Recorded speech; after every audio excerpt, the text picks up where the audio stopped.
this working now? Hopefully no more microphone issues. Let's all pray.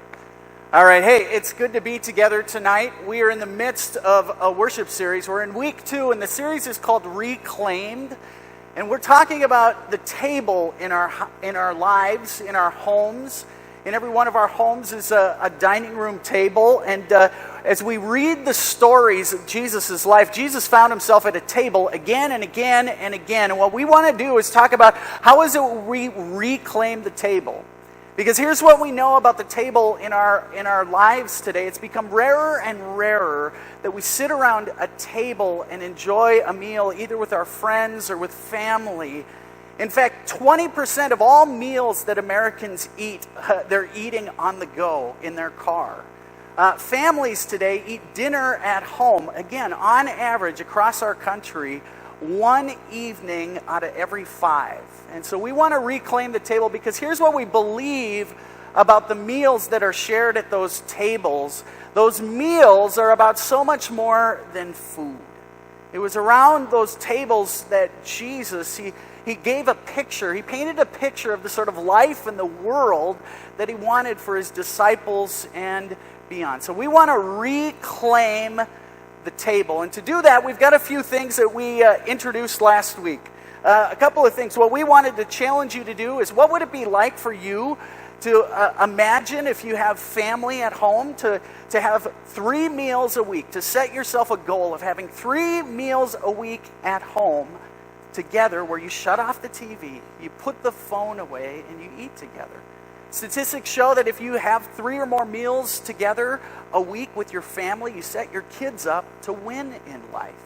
And so what we want to do is challenge you to eat at home with your family, TV off, phones away, and we've got some discussion cards in the back if you need some help having some discussions. There are all kinds of fun things on these discussion cards. What's your favorite family tradition? How old would you be if you didn't know your age? Some fun questions like that. So we invite you to take that. And then the other thing is, if we're gonna think about our own table, we want to think about those in our community who don't have food on their table. And there's a statistic we know to be true. In our school district, there are about 25 to 50 families who are homeless, who do not have a table that's filled with food. And so we want to do a couple of things for them. We got some of these mugs that are in the back on a table. And for any donation you want to make, you can make a $4 donation, you can make a $400 donation. We want you to take one of these mugs home to remind you to reclaim the table. But everything you donate is going to go to the food shelf at the high school, because we want to make sure those families are fed. The other thing is, you leave today, there are some of these green bags hanging out there. And if you've been around Calvary, you know we hand these out every once in a while. On them is a list of items needed by that food shelf. We invite you to take this home, fill it up, go to the grocery store, fill it up, bring it back next week so we can stock the food shelf at the high school. We want to reclaim the table. Well, to get into things today, I want to share with you a few phrases that I learned when I was younger about what it means to be someone of significance. These were phrases that I learned that sort of taught me what it means to be a leader, what it meant to be somebody. And maybe you've heard these phrases before. One of these phrases is this: image is everything. One of the phrases I remember learning is, so when I was in high school, I got the most expensive jeans I could afford. I got a really nice haircut. Man, I had a really nice mullet when I was in high school. And I got Air Jordans on my feet because I had learned that what it meant to be someone significant is that image is everything. I also learned this phrase. You probably have heard this phrase: never let them see you sweat. Right? Never let them see.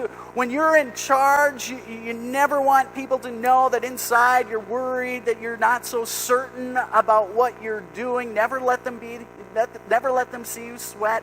The last one is this: you got to fake it till you. So I had a boss in the first week of my first job ever.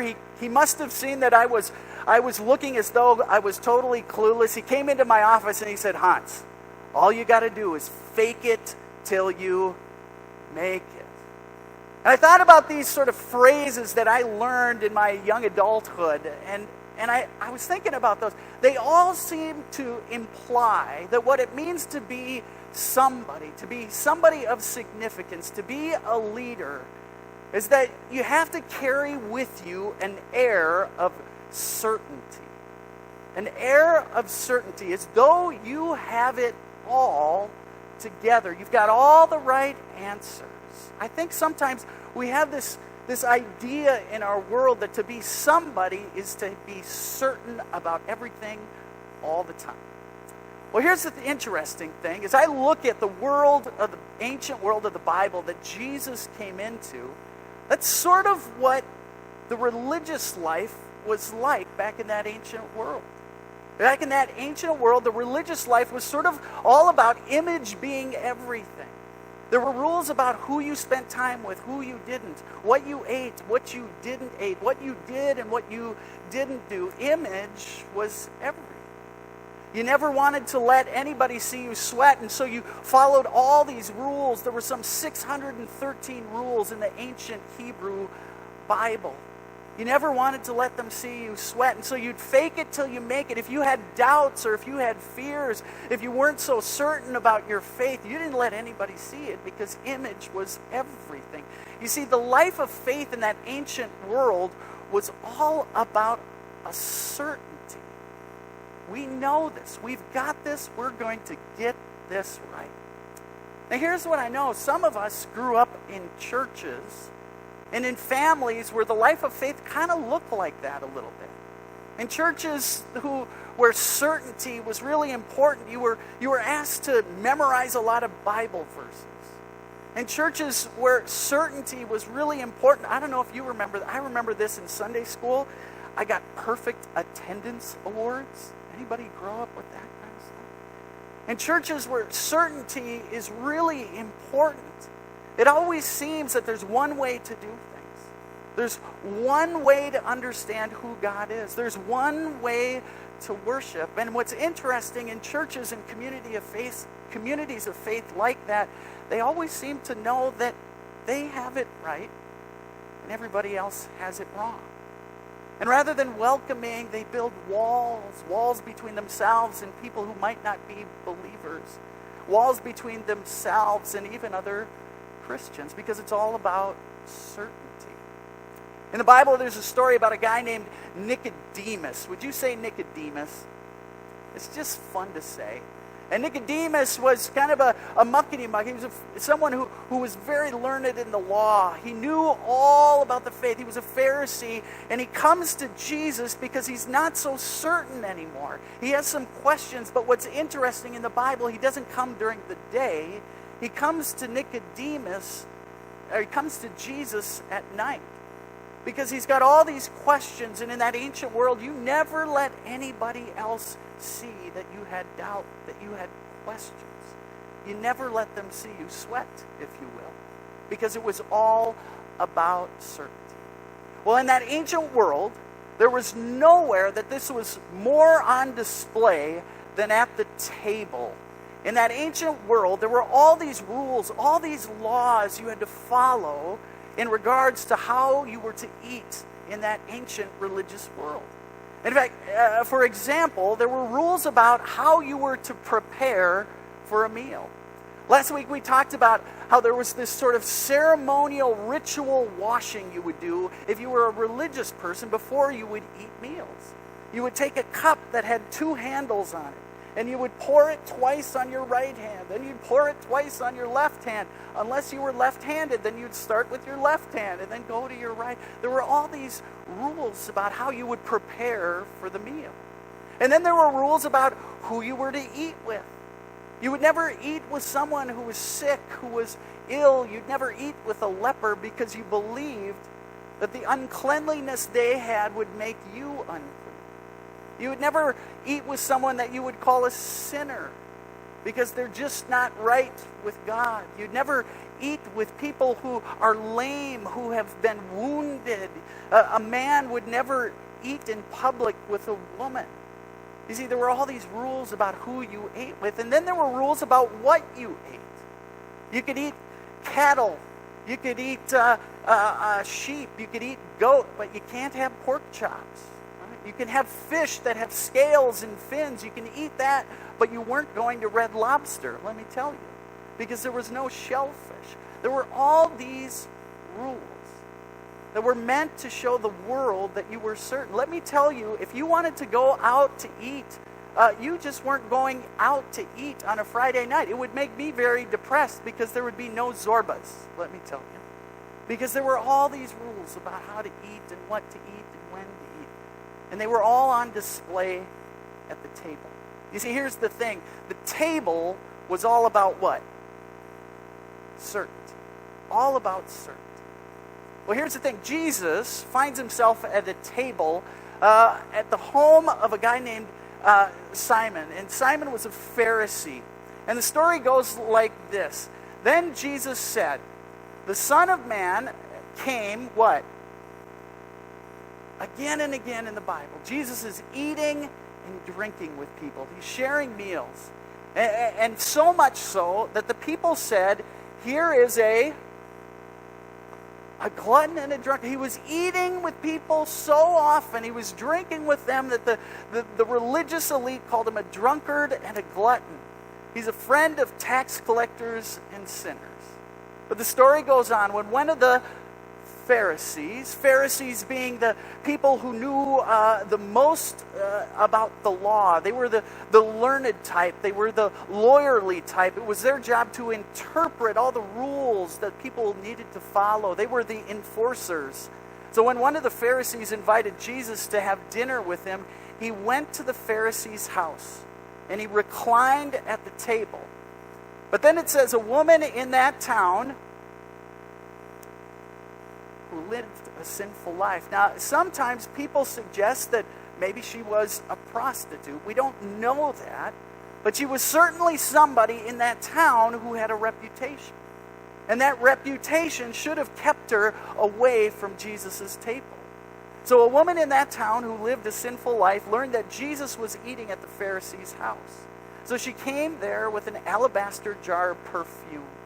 As she stood behind him at his feet weeping, this is crazy, she began to wet his feet with her tears. She obviously had something traumatic that was happening in her life. Then she wiped them with her hair. She kissed them and poured perfume on them.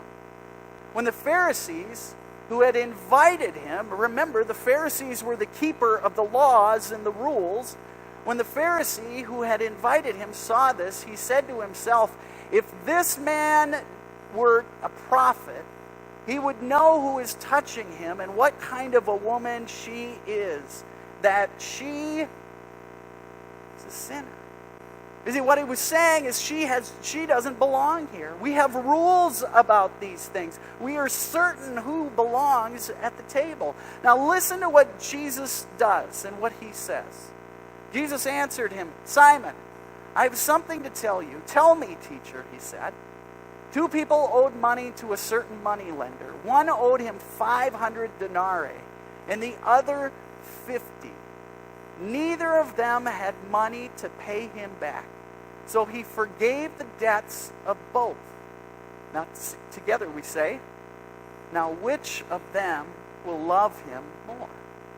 Simon replied, I suppose the one who had the bigger debt forgiven.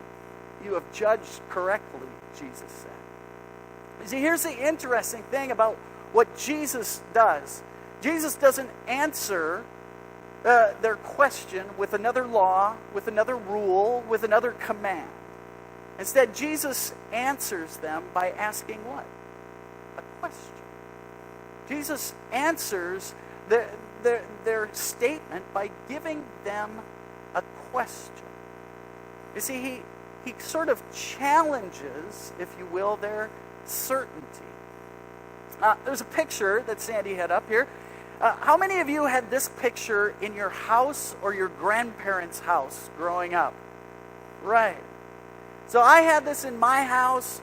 My grandparents had it in their house. Every aunt and uncle, every relative I knew had this hanging in their dining room. And this is a really interesting picture because it was actually taken in 1920 here in Minnesota, in a small town up in northeastern Minnesota. And I was quite certain growing up that I kind of knew the story of this guy. After seeing that picture every day as we had dinner together as a family, I was quite certain that, for example, this had to have been a Bible. And that this man was obviously a man of deep faith. And he's got food on the table, so he's kind of like our family, probably a pretty middle-class sort of character. Well, I did a little research on this picture not long ago, and I found out that this man actually was the town drunk in his town. He actually lived in a little sod, ramshackle hut out on the edge of his town. And this was probably all he had left in the cupboard. And this isn't a Bible, it's actually a dictionary. You see, I was certain I knew what this picture was, and my certainty was kind of blown away. Here's why I say that. What Jesus does at the table is he always takes people's certainty, and he creates a space for doubt, for fear, for questions. You see, at the table, Jesus was always creating space to question certainty. Again and again at the table, there are all these questions that come up. For example, if we go to the next one here, the Pharisees were with Jesus. The Pharisees and the teachers of the law asked his disciples, "Why do you eat and drink with tax collectors and sinners?" You just didn't do that back in that world. But at the table with Jesus, that certainty was sort of blown away.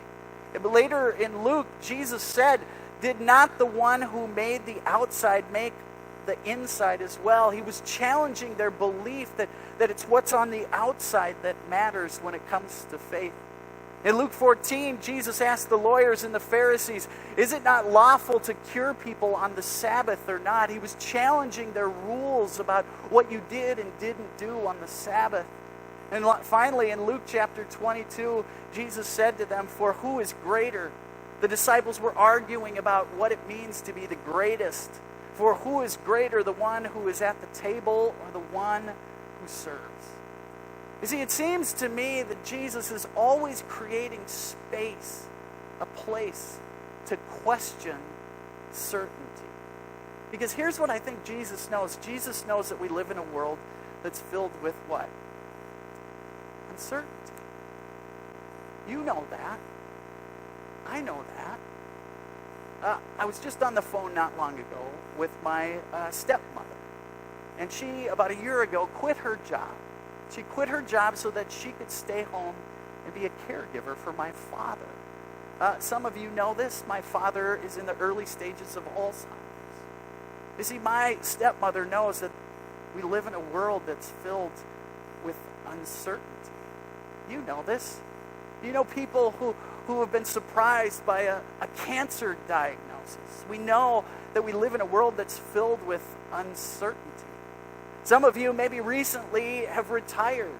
And if you've recently retired, you know that the world is filled with some uncertainty because there's this thing that happens. We're certain we're going to enjoy retirement, but we move into it, and there's this moment where we start to wonder, who am I in retirement? Who am I when every day is a Saturday? You see, we know that we live in a world, go back, in a world filled with uncertainty. Ask new moms, new dads. I remember when we were handed our child at the hospital and they said, "Go home now." I remember thinking, I don't know what I'm doing. You see, the world is filled with so much uncertainty. I remember when I was a young adult and went through a divorce. Some of you have gone through the same. It's this reminder that we live in a world that is filled with uncertainty. And so Jesus at the table, he creates this space. A space where we can question the certainty that we so often come with. To put it another way, for the religious types in that ancient world, the table was a place of certainty. But for Jesus, the table was a place for questions, a place for doubts, and a place for uncertainty. I think many of us learn at a young age that you got to fake it till you make it, that image is everything, never let them see you sweat. And we get up in the morning and we put this armor of certainty on. We put on these masks. And here's what I've come to find. I don't know about you, that those masks and that armor often crack. Here around Calvary, we're getting ready for a building project, and I've spent a little time with contractors, and I've learned some things I never knew before. One of those things is about concrete. Some of you are a lot smarter than me. You knew this already. That concrete, when you lay concrete, it's not a question of will it crack, it's a question of when will it crack. Concrete in this climate always cracks, and so you put those lines in it. And I think our certainty is always that way. That certainty is always going to crack, and we're going to experience uncertainty. And so for Jesus, it's more important to be together than to be right. It's more important to get together than to get it all right in life. So Jesus, around the table, he's always gathering.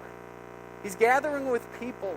And there he's always creating this sort of space where we can question that certainty that we hold so tightly to. For Jesus, the table is a place for doubts, for fears, and for uncertainty. Let me pray for all.